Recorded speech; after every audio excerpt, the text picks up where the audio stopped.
Bismillahirrahmanirrahim. Assalamualaikum warahmatullahi wabarakatuh.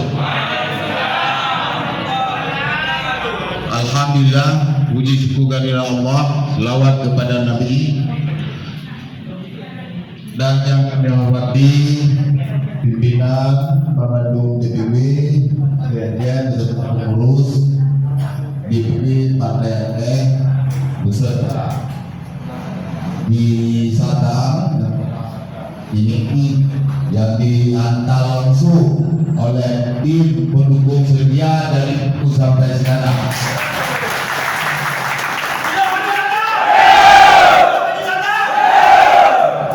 Alhamdulillah, saya selaku ketua DPW merasa bangga karena begitu melihat jadi antusias masih tetap. Jadi kami selaku pengurus merasa bangga masih setia pada partai ini. Namun ke depan kita harus tetap kerja solid.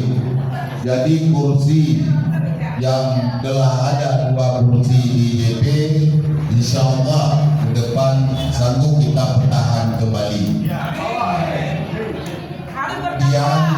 Saran dan pendapat selanjutnya, apabila kita kerja solid, saling sesama saling transparan, insya Allah angka 3 kursi kalau berteman kemarin 2019 tidak jauh lagi.